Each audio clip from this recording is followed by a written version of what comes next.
જય જોહાર। જે પ્રકારે તમે બધા જાણો છો એ રીતે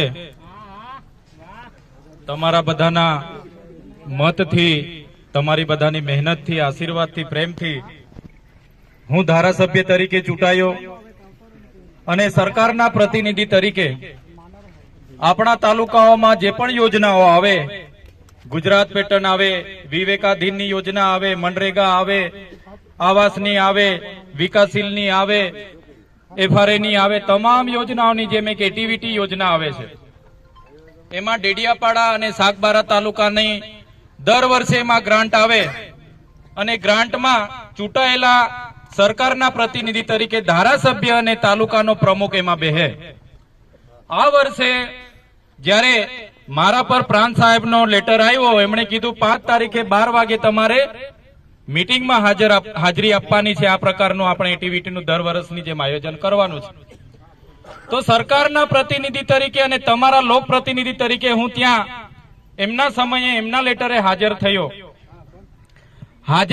એટલે 3 અજાણ્યા લોકો બેઠા કે જેઓ ક્યારે ચૂંટાયેલા નથી, બજારમાં કોન્ટ્રાક્ટનું કામ કરે છે, વેપારનું કામ કરે છે। એક એવો માણસ હતો એટલે મેં પૂછ્યું, ભાઈ આ ભાઈ હામાં આવ્યા છે? સરપંચમાં ચૂંટાયેલા છે, તાલુકા પંચાયતમાં ચૂંટાયેલા છે કે જિલ્લા પંચાયતમાં ચૂંટાયેલા છે? એમણે કીધું એને અમે સભ્ય નક્કી કર્યો છે। જે વ્યક્તિને અમારા લોકો સાથે કોઈ નાવા નીચોવાનો સંબંધ નથી, એ માણસ કોન્ટ્રાક્ટર છે, વેપારી છે, બહારથી આવેલો માણસ, એવા માણસોને તમે અમારા સભ્ય બનાવી દો। અમારા લોકોની ગ્રાન્ટ એમને અમારે વાપરવા આપવાની। એટલે મેં કીધું આ વસ્તુ હું ચલાવી લેવાનો નથી। મેં કીધું ગુજરાત પેટર્નમાં એ જ પ્રકારે 60 કરોડ રૂપિયા આવ્યા છે, એમાં પણ તમે સભ્ય જેને અહીંયા લાગે નહીં, વળગે નહીં, NGO લઈને આવ્યા છે એવાને તમે સભ્ય બનાવી દો, તો હું ચલાવવાનો નથી। ચૂંટાયેલા કોઈ પણ માણસને અમારા વિસ્તારમાંથી લઈ લો, અમારા વિસ્તારનો કોઈ પણ આગેવાન લઈ લો, મને વાંધો નથી, પણ બહારથી આવેલા લોકો જેને અમારા સમાજ સાથે નાવા નીચોવાનો સંબંધ નથી, એને કઈ રીતના અમારા લોકોની ગ્રાન્ટ વાપરવા આપીએ? બસ આ જ વાતમાં અમારી બોલાચાલી થઈ, જપાજપી થઈ, એના સિવાય બીજું કઈ થયું નથી। છતાંય આ લોકોએ મહિલાઓને ગાળ આપી। પણ એ બેનને હું વિનંતી કરું છું, બેન તમે આપણા સમાજના પ્રમુખ છો, એક ધારાસભ્ય આપણા સમાજનો છે ને, આટલું બધું તમે જૂઠું બોલો તો તમને લોકોએ પ્રમુખ બનાવ્યા, એની બી તમને શરમ નથી જરા બી? અને તમારી પાસે પુરાવા છે? પ્રાંત સાહેબની ચેમ્બરમાં મીટિંગ હતી, એવું નથી કે કોઈ અમે ઘરે બોલાવીને મીટિંગ કરી હોય। પ્રાંત સાહેબની ચેમ્બરમાં કેમેરાઓ ચાલુ હતા, મેં બેનને ગાળ બોલી હોય તો એ લોકોએ સીસીટીવી ફૂટેજ લોકોની સામે મૂકવું જોઈએ। છતાંય કેટલાક ભાજપના નેતાઓ અહીંયા બેઠા હતા અને આપણા જિલ્લાના એક IPS હમણાં બદલી થયેલા છે, એના ઈશારે મેં 12:30 વાગે પોલીસ સ્ટેશન ડેડિયાપાડામાં ગયો। PI સાહેબને કીધું, સાહેબ આવી આવી ઘટના ઘટેલી છે। મેં ના નથી પાડતો, હું હાજર હતો, અમારે બોલાચાલી થઈ છે, ઝપાઝપી થઈ છે અને આ રીતની મીટિંગ હતી ભાઈ। તો આ મારી અરજી, મેં અરજી આપી, એક ધારાસભ્ય તમારો વિપક્ષનો છું એટલે મેં અરજી આપી, છતાં આ લોકોએ મારી અરજી ગ્રાહ્ય નહીં રાખી અને સામેના વ્યક્તિ સાથે એમના નેતાઓ અને IPS અધિકારીએ બેહીને એક આખું ચોખ્ઠું ગોઠવી નાખ્યું। મને 2 વાગે એરેસ્ટ કરી લેવામાં આવ્યો। ધારાસભ્યને આ લોકશાહી દેશમાં દબાવવા માટે 2 વાગે એરેસ્ટ કરવામાં આવ્યો અને FIR સાંજે 7 વાગે કરવામાં આવી। આ મારી સાથે અન્યાય થયો છે, તમે જોઈ લો। આ લોકોને ક્યારે નથી પહોંચતું, કેમ કે મનરેગાનું કૌભાંડ મેં ઉજાગર કર્યું હતું, પ્રેસ કોન્ફરન્સ કરી હતી અને ભરૂચમાં તપાસ ચાલી, કેસ થયો। નર્મદામાં જયારે આ મનરેગાનું કૌભાંડ જે દિવસે બહાર આવશે, એ દિવસે આ નર્મદાના મોટા નેતાઓના પણ નામ આવવાના છે। એટલા માટે આ ખોટી FIR કરવામાં આવી। અમારા લોકોના કરોડોના આયોજનો હમણાં ચાલતા હતા, એમાં બારોબાર NGO એજન્સીઓ અને અધિકારીઓ સાથે મળીને આ નેતાઓ બારોબાર વાપરી ખાવા માટે આને કઈ રીતના બહાર મોકલી દેવાય। આ ઉઠી બેઠા પોલીસ સામે લડે, કેવડિયા માટે લડે, આ GIDC GMDC માટે, વાલિયાવાળા લોકો માટે લડે, સરકારમાં વિદ્યાર્થીઓની શિષ્યવૃત્તિ માટે લડે, મનરેગા માટે લડે, રોજગારી માટે લડે, એટલે આને સબક શીખાવી છે. એવો આપણા જિલ્લાના થોડા નેતાઓ અને આ જિલ્લાનો આઈપીએસ હતો એ વ્યક્તિએ મારી પર એફઆઈઆર કરાવી દીધી. એફઆઈઆર કરાવી દીધી. રાતોરાત મને ધરપકડ થઈ ધારાસભ્યની. મને સેન્ટ્રલ જેલ વડોદરામાં નાખી દેવામાં આવ્યો. એમના ઈશારે એવી એફિડેવિટો કરવામાં આવે. આ તો માથા ભારે માણસ છે, જનૂની માણસ છે, બાહુબલી ધારાસભ્ય છે, એને જામીન નહીં આપવાના ખોટા ખોટા એફિડેવિટો થાય. એટલે 80 દિવસ સુધી હું જેલમાં હતો. 80 દિવસના જેલવાસ દરમિયાન મને દુઃખ એટલું હતું કે દેડિયાપાડા, સાગબારા, નર્મદા હોય કે ભરૂચ, જે જનતા છે એમણે મને ધારાસભ્ય બનાવ્યો છે. લોકસભામાં 5,22,000 મત આપ્યા છે. એ લોકોના સુખે દુઃખે હું હાજર નથી રહી શકવાનો. દુઃખ મને હતું કે એમના દુઃખમાં હું હાજર નથી રહી શકવાનો. ત્યારે એવા કપરા સમયે તમે બધાએ અમારા પરિવાર સાથે ઉભા રહ્યા. અરવિંદ કેજરીવાલજી, ભગવત માનજી, આમ આદમી પાર્ટીના નેતાઓ, ઘણા કોંગ્રેસ અને ભાજપના નેતાઓ પણ આપણી સાથે ઉભા રહ્યા. ઘણી પોલીસ અધિકારીઓએ પણ આપણને સહકાર આપ્યો, ઘણા વકીલોએ પણ સહકાર આપ્યો, ઘણા મીડિયાના મિત્રોએ પણ સહકાર આપ્યો. ત્યારે આજે નામદાર હાઈકોર્ટે મને જામીન આપ્યા છે. શરતી જામીન છે, પણ હાઈકોર્ટે જે ન્યાય આપ્યો છે, મને હુકમ આપ્યો છે, એને હું સહજતાથી સ્વીકારું છું અને આજે છૂટીને તમારી વચ્ચે હું આવ્યો છું. તો સાથીઓ, શરતી જામીન છે એટલે મને મારા મત વિસ્તારમાં ડેડિયાપાડા આવવાની પરવાનગી નથી. 1 વર્ષ સુધી હું ત્યાં નથી આવી શકવાનો. છતાંય તમારી લાગણી અને માંગણી છે તો આવનારા દિવસોમાં ન્યાય પ્રણાલિકા ઉપર મને પૂરો ભરોસો છે. હું હાઈકોર્ટમાં પણ જઈશ, હું સુપ્રીમ કોર્ટમાં જવા માટે પણ વકીલોને સાથે સલાહ લઈશ. આવનારા દિવસોમાં મારી પક્ષ હું રજૂ કરીશ કે મારા લોકોએ મને ચૂંટેલો છે, એમના સુખ દુઃખમાં મને જવા દો, એમના કામ મને કરવા દો. એ વાત આવનારા દિવસોમાં હું મૂકીશ. મને પૂરો વિશ્વાસ છે ન્યાય પ્રણાલિકા મને ન્યાય આપશે. મને પૂરો વિશ્વાસ છે ભારતની ન્યાય પ્રણાલિકા ઉપર.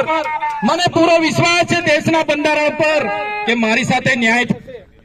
ભાજપના અહીંના નેતાઓ અને જે અહીંયા આઈપીએસ અધિકારી હતા એને એવું હતું કે આ ચૈતર વસાવાને જેલમાં નાખી દો, 5-7 મહિના એમાં રહેવા દો, વર્ષ રહેવા દો, એની અક્કલ શાનને ઠેકાણે આવી જશે, એને દબાવી આપણે. બરાબર, એ ભાજપના નેતાઓ અને એમના આઈપીએસ અધિકારીને પણ કહેવા માંગુ છું, આ ચૈતર વસાવાનો એકલાનો અવાજ નથી. આ ચૈતર વસાવાની સાથે આ જનતાનો અવાજ છે. ચૈતર વસાવાને આ બંધારણે આપેલો અવાજ છે.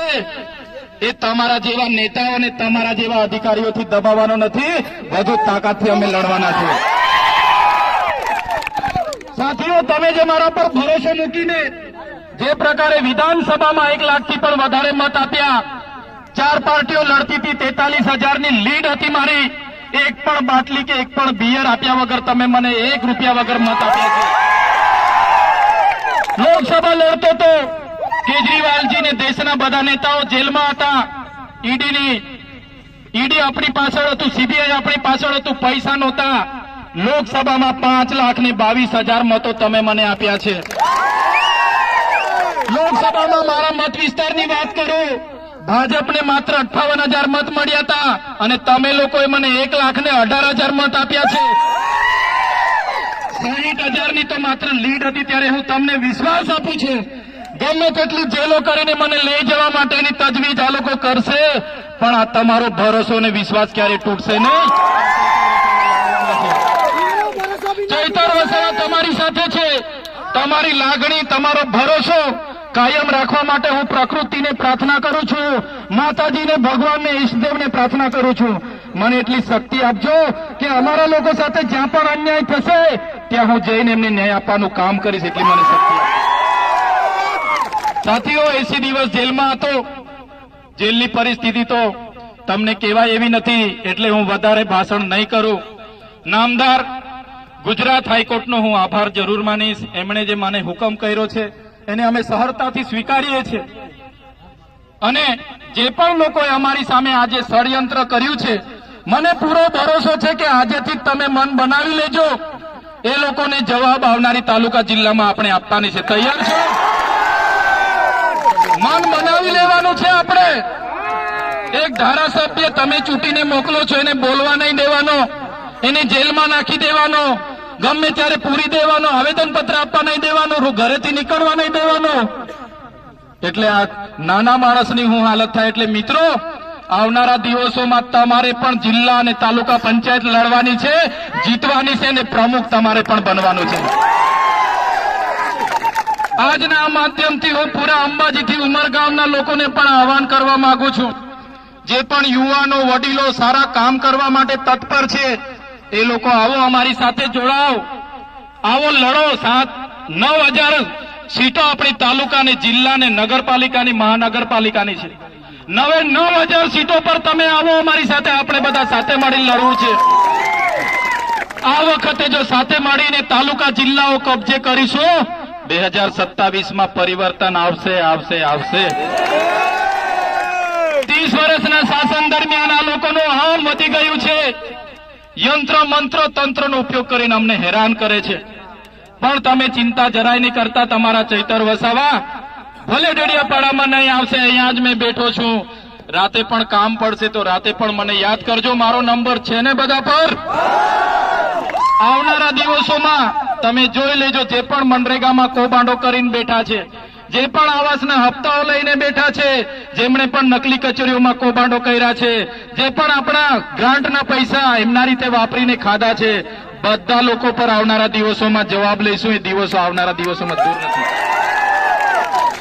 ત્યારે આ મારી બોર્ડર લાગી ગઈ છે, અહીંથી હું આગળ આવી શકતો નથી.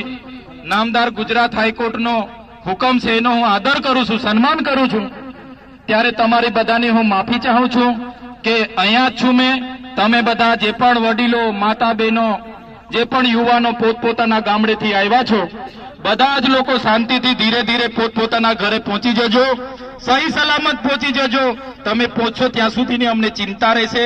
આ જ વાત સાથે ફરીવાર તમને ફરી આભાર માનું છું કે આ સમય દરમિયાન જે પણ લોકોએ મને સહકાર આપ્યો છે, એવા તમામ રાજકીય, સામાજિક, ધાર્મિક કે કર્મચારી હોય, મીડિયાના મિત્રો હોય, વકીલો હોય, પોલીસ હોય, બધા જ લોકોનો મેં આભાર માનું છું. તમારું ઋણ એ મારા પર રહેશે. હું ક્યારે તમારું ઋણ ચૂકવી નહીં, પણ હું પ્રયત્ન કરીશ કે તમારું રાતે પણ કામ હશે તો રાતે પણ હું ન્યાય આપવાનું કામ કરીશ. આટલું કહીને હું વિનમું છું. જય આદિવાસી.